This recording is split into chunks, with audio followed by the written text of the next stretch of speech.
Saatnya kita akan mendengarkan kebenaran firman Tuhan yang pada hari ini diambil dari kitab Kisah Para Rasul pasal yang kedua, ayat yang pertama sampai dengan ayatnya yang keempat, yang bunyinya adalah demikian. Ketika tiba hari Pentakosta, semua orang percaya berkumpul di satu tempat.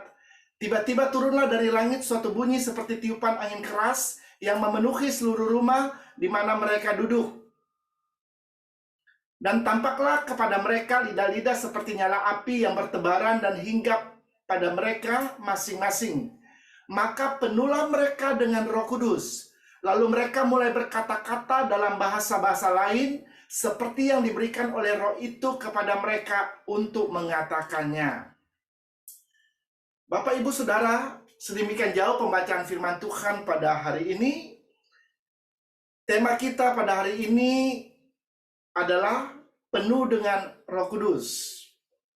Kita akan sama-sama belajar tentang pentingnya hidup kita dipenuhi oleh Roh Kudus dan apa yang akan terjadi pada waktu kita membiarkan kehidupan kita dipenuhi oleh Roh Kudus. Saudara-saudara, hari ini semua orang percaya di seluruh dunia memperingati hari pencurahan Roh Kudus atau hari Pentakosta, saudara. Pentakos atau Pentakosta berarti 50. Jadi hari Pentakosta adalah perayaan pencurahan Roh Kudus yang diperingati 50 hari sesudah Paskah, saudara. 50 hari sesudah kebangkitan Tuhan Yesus. Dan sesudah Yesus bangkit, dia berbicara kepada murid-muridnya tentang kerajaan Allah, dan dia juga melarang murid-muridnya untuk meninggalkan Yerusalem, untuk menantikan janji Bapa di sana. Dan sesudah itu Yesus terangkat ke surga. Dia naik ke surga. Dan murid-murid mentaati apa yang disampaikan oleh Tuhan Yesus kepada mereka. Mereka menanti janji Bapa di Yerusalem. Dan pada hari yang ke-10, mereka pun dibaptis oleh Roh Kudus atau Roh Kudus turun ke atas mereka dan semua mereka dipenuhi oleh Roh Kudus. Saudara-saudara, sebelum Tuhan Yesus terangkat ke surga, dia berkata kepada murid-muridnya dalam Matius 28 ayat yang ke-19. Kita baca ayatnya. Karena itu pergilah, jadikanlah semua bangsa muridku, dan baptislah mereka dalam nama Bapa dan Anak dan Roh Kudus. Saudara, ayat firman Tuhan ini adalah ayat firman Tuhan yang saya rasa sudah tidak asing bagi kita semua. Karena ini adalah pesan terakhir daripada Tuhan Yesus sebelum dia naik ke surga, saudara. Dan ini yang kita kenal dengan amanat agung dari Tuhan Yesus kepada murid-muridnya. Saudara, sebenarnya amanat agung ini adalah merupakan visi daripada Tuhan Yesus yang diberikan kepada murid-muridnya pada waktu itu. Dan visi Tuhan Yesus ini sangat besar, ya, yang kelihatannya tidak mungkin bisa dilakukan oleh para murid pada waktu itu. Karena para murid Yesus pada waktu itu mereka adalah orang-orang yang sangat sederhana. Mereka bukan orang terkenal, mereka bukan orang terpandang, dan mereka bukan orang yang berpengaruh di masyarakat, saudara. Ya, jadi kelihatannya impossible. Mereka bisa melakukan visi yang Tuhan berikan di dalam hidup mereka. Oleh karena itu, mereka membutuhkan pertolongan Roh Kudus. Mereka membutuhkan kuasa Roh Kudus untuk bisa melaksanakan visi yang Tuhan berikan di dalam hidup mereka. Saudara-saudara, peristiwa pencurahan Roh Kudus seperti yang kita baca di dalam Kisah Para Rasul pasal 2 ayat yang pertama dan seterusnya, ini juga dikenal dengan peristiwa baptisan Roh Kudus. Apa itu baptisan Roh Kudus? Baptisan dari bahasa aslinya dipakai kata bapto atau baptiso, yang artinya ditenggelamkan atau dibenamkan. Makanya ada baptisan air yang artinya kalau seseorang memberikan dirinya dibaptis, artinya orang itu memberikan dirinya ditenggelamkan atau dibenamkan di dalam air. Ya, demikian juga pada waktu seseorang mengalami baptisan Roh Kudus, orang itu ditenggelamkan di dalam Roh Kudus. Sebelum Yesus naik ke surga, dia berkata kepada murid-muridnya bahwa mereka bukan hanya dibaptis dengan air saja, tetapi tidak lama lagi mereka akan dibaptis dengan Roh Kudus. Kita bisa baca ayatnya di dalam Kisah Para Rasul 1 ayat yang kelima. Sebab Yohanes membaptis dengan air, tetapi tidak lama lagi kamu akan dibaptis dengan Roh Kudus. Saudara, kalau kita melihat dari ayat firman Tuhan ini, ada dua macam baptisan di sana. Yang pertama adalah baptisan air, yang kedua adalah baptisan Roh Kudus. Baptisan air, media yang dipakai adalah air. Kalau baptisan Roh Kudus, medianya adalah Roh Kudus. Dan Tuhan mau supaya kita bukan hanya dibaptis dengan air saja, tetapi kita pun harus dibaptis dengan Roh Kudus. Kenapa? Karena baptisan Roh Kudus merupakan hal yang penting yang harus dialami oleh setiap orang yang percaya kepada Tuhan. Kalau tidak penting, maka Tuhan Yesus tidak akan menyuruh murid-muridnya untuk menantikan janji Bapa di Yerusalem, saudara. Jadi baptisan Roh Kudus ini merupakan satu hal yang sangat penting, saudara. Peristiwa pencurahan Roh Kudus atau peristiwa turunnya Roh Kudus adalah sebuah peristiwa yang sangat penting karena ini merupakan cikal bakal lahirnya gereja Tuhan. Ya, atau hari lahirnya gereja Tuhan. Terjadi pada waktu peristiwa Pentakosta ini, saudara. Sesudah peristiwa ini, semua murid yang sudah dipenuhi oleh Roh Kudus, mereka mulai bergerak dengan otoritas dan kuasa Allah untuk memberitakan Injil, saudara.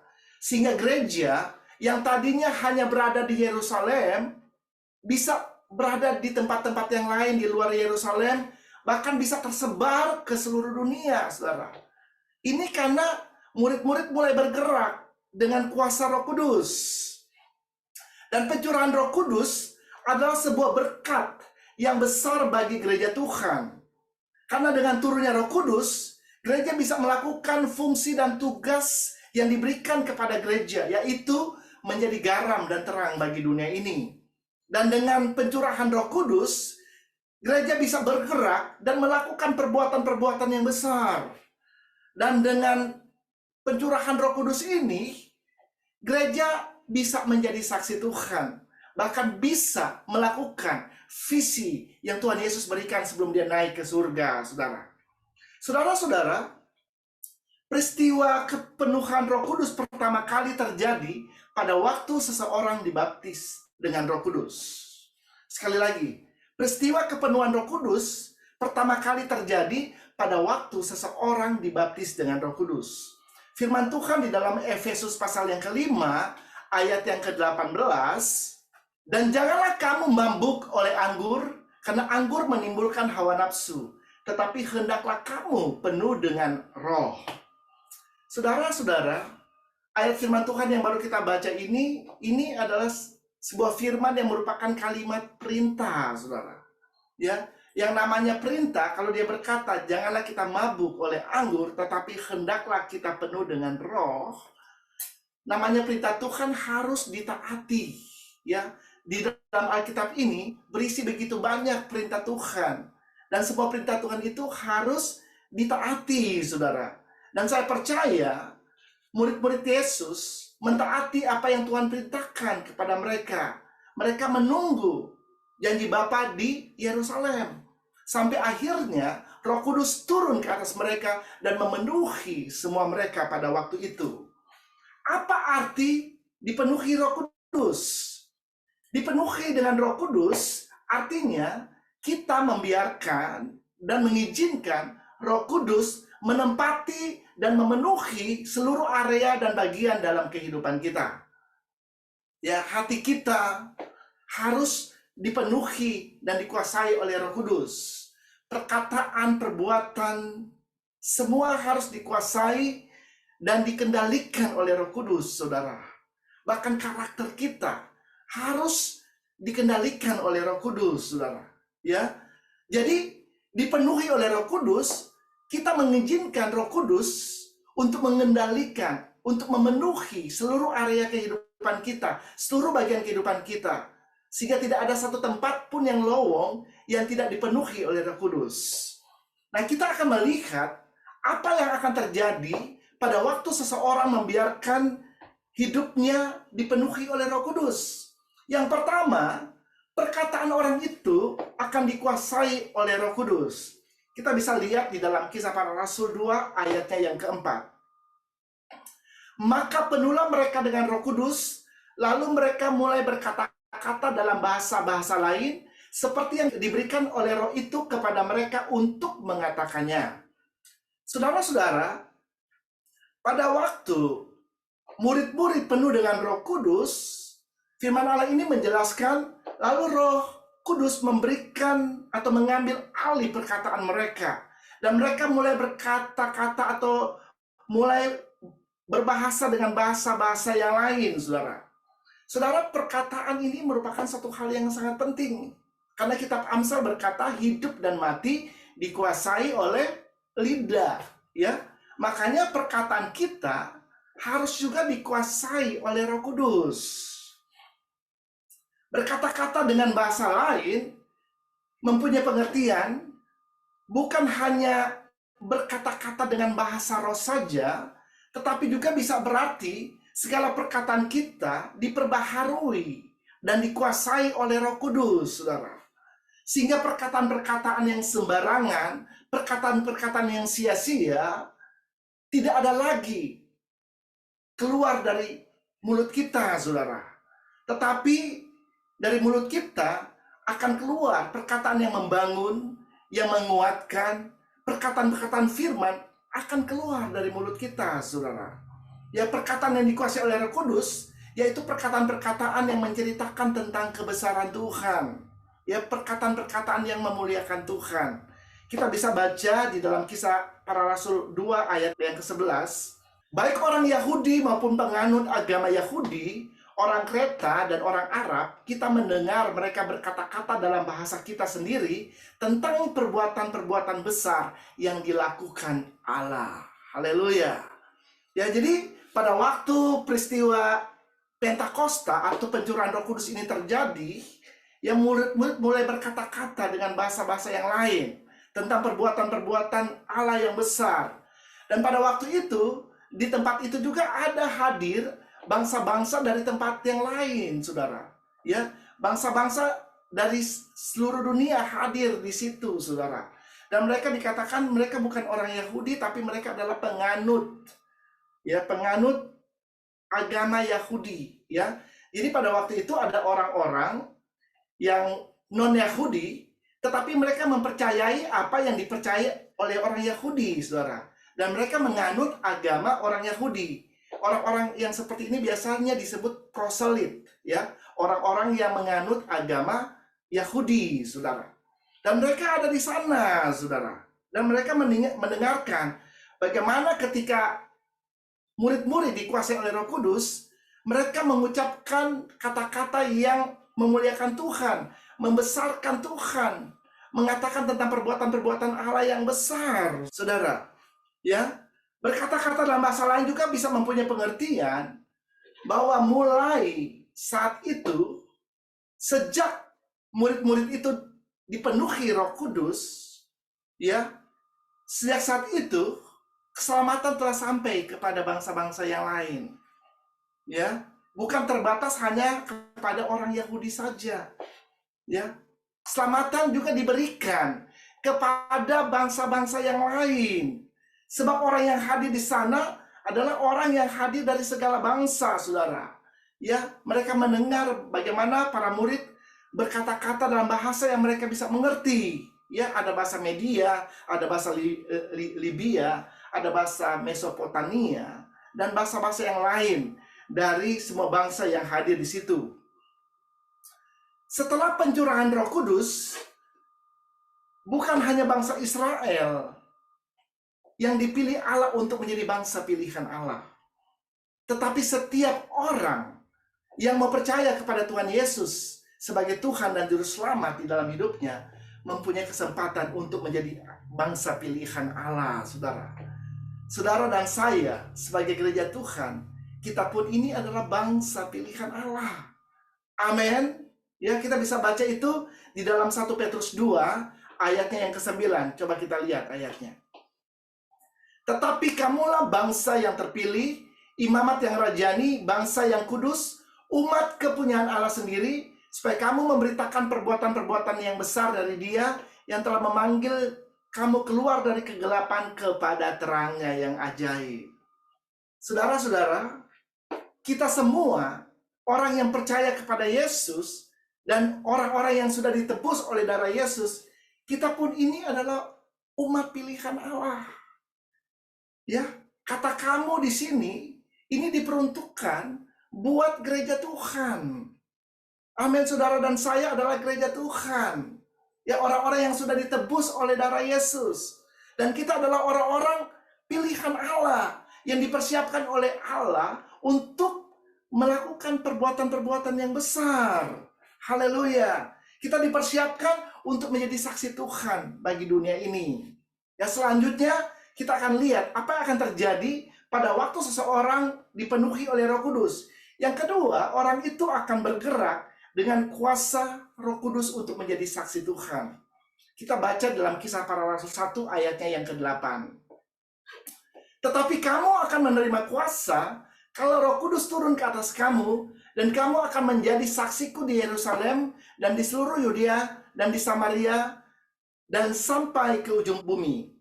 Saudara-saudara, firman Allah dengan jelas berkata, pada waktu Roh Kudus turun ke atas umatnya, ke atas kamu ini berbicara tentang gereja Tuhan, berbicara kepada setiap orang yang percaya.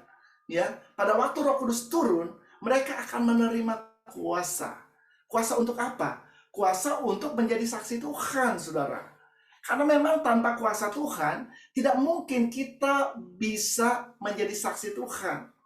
Kita tidak bisa memberitakan Injil, saudara, tanpa kuasa Tuhan. Ya, jadi ketika para murid dipenuhi oleh Roh Kudus, terjadi perubahan yang sangat signifikan dalam kehidupan mereka. Ya, mereka yang tadinya sebelum dipenuhi oleh Roh Kudus, ketika Yesus mati, mereka semua hidup dalam ketakutan, saudara. Mereka seperti anak ayam yang kehilangan induknya, saudara. Ya, mereka bersembunyi, ya, dan mereka tercerai-berai. Banyak dari mereka yang sudah kembali kepada pekerjaan mereka yang dahulu, saudara, sebelum mereka mengikut Yesus. Ya, ada yang sudah jadi nelayan kembali, saudara. Ya, dan mereka hidup dalam ketakutan pada waktu itu. Tetapi sesudah peristiwa Pentakosta ini, ya, mereka dengan berani, mereka mulai bergerak. Mereka mulai bergerak dengan kuasa Roh Kudus. Saudara, kuasa Roh Kudus dalam bahasa aslinya dipakai kata dunamos. Dunamos salah satu pengertiannya adalah power in actions. Ya, kuasa untuk bergerak. Makanya kitab Kisah Para Rasul yang baru kita baca ini di dalam bahasa Inggris Acts, yang artinya action. Artinya para rasul in action. Ya, para rasul mulai bergerak. Bergerak kemana, saudara? Mereka mulai bergerak untuk melakukan amanat agung daripada Tuhan Yesus. Mereka mulai bergerak untuk menjangkau jiwa-jiwa bagi Kristus. Ini yang dilakukan oleh para rasul. Kalau Anda membaca dalam Kisah Para Rasul, ya, mereka mulai bergerak dengan kuasa Allah, dengan kuasa Roh Kudus. Ya, dan dari kata dunamos ini lahirlah kata dinamis, dan dari dinamis ini jadilah dinamit. Sudah tahu dinamit? Dinamit ini adalah bahan peledak yang mempunyai daya ledak yang sangat luar biasa, saudara. Ya, jadi pada waktu murid-murid mereka dikuasai oleh Roh Kudus, maka mereka bisa bergerak, dan kuasa yang mengikuti mereka itu seperti dinamit, saudara. Dan tidak ada sesuatu pun yang dapat menghalangi mereka untuk memberitakan Injil. Amin. Tidak ada sesuatu pun yang dapat menghalangi mereka untuk menjangkau jiwa-jiwa bagi Kristus. Haleluya. Ya. Kalau kita lihat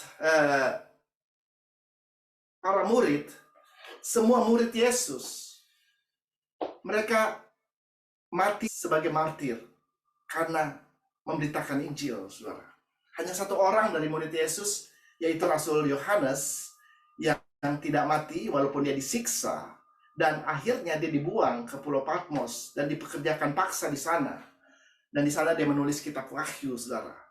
Dan kalau kita lihat juga seorang murid Yesus yang bernama Rasul Petrus, sesudah kehidupannya dipenuhi oleh Roh Kudus, dia tidak menjadi penakut lagi, saudara. Bahkan dia dipakai Tuhan secara dahsyat dan luar biasa. Ya, sesudah dia dipenuhi oleh Roh Kudus, dikatakan dalam kitab Kisah Para Rasul, dia berdiri dan dia mulai berkhotbah, saudara.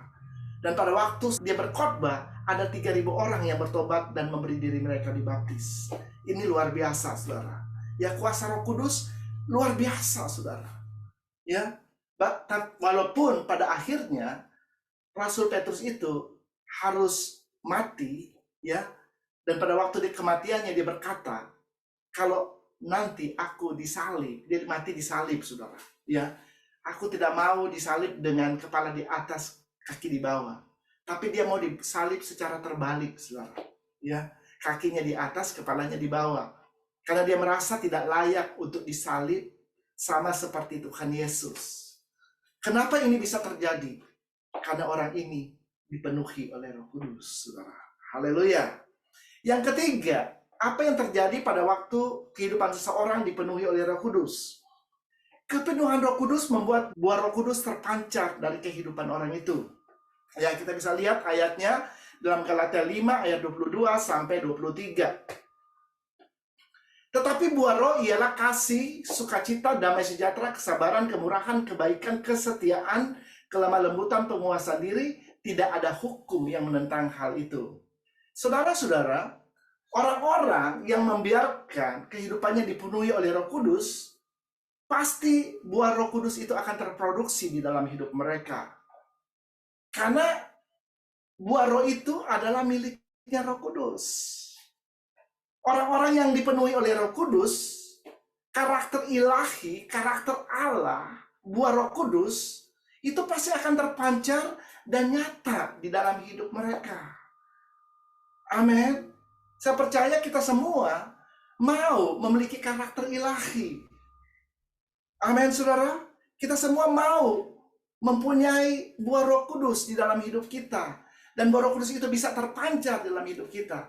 Oleh karena itu izinkan Roh Kudus memenuhi hidupmu. Dan saya percaya maka buah Roh Kudus itu akan terpancar melalui hidupmu. Yang keempat, yang terjadi pada waktu seseorang dipenuhi Roh Kudus, karunia-karunia Roh Kudus akan termanifestasi dalam diri orang itu. Saudara-saudara, kalau kita membaca dalam 1 Korintus pasal yang ke-12 ayat 8 sampai 10, menjelaskan tentang 9 karunia-karunia Roh Kudus. Ya, ada karunia hikmat, karunia berkata-kata dengan pengetahuan, karunia iman, karunia penyembuhan, karunia untuk mengadakan mujizat, karunia membedakan roh, karunia bernubuat, karunia berbahasa roh, dan karunia mengartikan bahasa roh. Jadi ada 9 karunia-karunia Roh Kudus. Dan karunia-karunia Roh Kudus itu bisa termanifestasi dalam diri orang percaya ketika mereka membiarkan kehidupan mereka dipenuhi oleh Roh Kudus, saudara. Dan semua karunia-karunia ini sifatnya adikodrati atau supranatural, saudara. Ya, makanya orang percaya mereka akan berjalan di alam yang supranatural, di mana segala sesuatu yang supranatural menjadi natural buat mereka. Bukan karena kekuatan mereka, tetapi karena kekuatan Roh Kudus yang bekerja di dalam hidup mereka. Ya, jadi sangat penting kehidupan kita dipenuhi oleh Roh Kudus.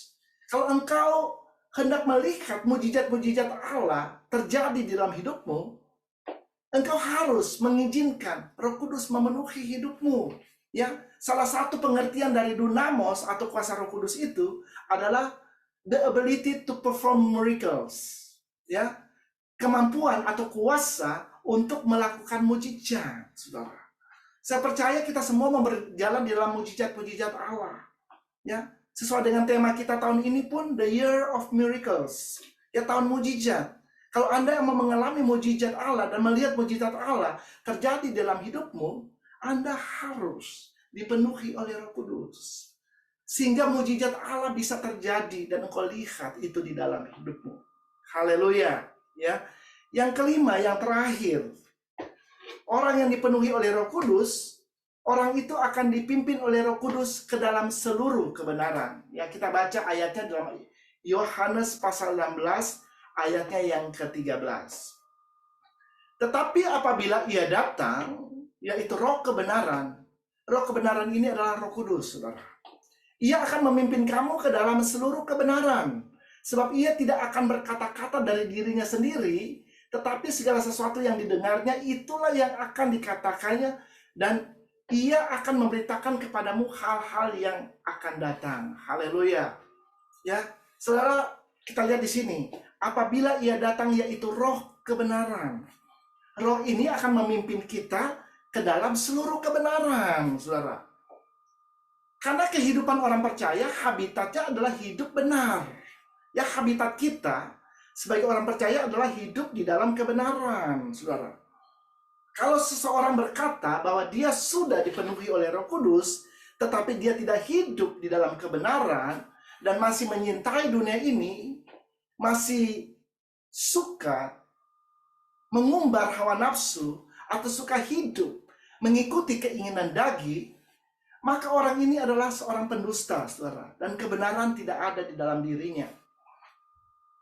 Berarti orang ini tidak membiarkan Roh Kudus memenuhi hidupnya dan menguasai hidupnya. Hanya orang yang benar dan dipenuhi oleh Roh Kudus yang dapat hidup di dalam kebenaran. Karena untuk hidup benar di hadapan Allah, tidak mungkin kita dengan kekuatan diri kita sendiri. Nggak mungkin, saudara.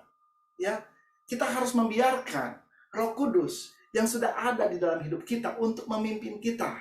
Karena dia satu-satunya yang mampu membawa kita untuk hidup benar di hadapan Tuhan. Ya, kalau Anda berusaha dengan kekuatan dirimu sendiri, nggak akan mungkin. Nanti sebentar lagi engkau akan jatuh di dalam dosa. Ya, engkau membutuhkan Roh Kudus. Ya, jadi kita lihat di sini peranan Roh Kudus sangat penting bagi gereja Tuhan, khususnya di akhir zaman ini. Ini adalah era Roh Kudus. Ya, makanya kita harus membiarkan diri kita dipimpin dan dikuasai, dikendalikan oleh Roh Kudus, saudara. Karena hanya dengan dipimpin oleh Roh Kudus, kita akan bisa hidup benar di hadapan Allah. Saudara-saudara, saya tidak akan memperpanjang khotbah pada hari ini. Mari sekali lagi kita sudah belajar tentang pentingnya dipenuhi oleh Roh Kudus. Oleh karena itu, mari mulai saat ini izinkan Roh Kudus, izinkan Roh Allah memenuhi hidup kita dan memimpin hidup kita.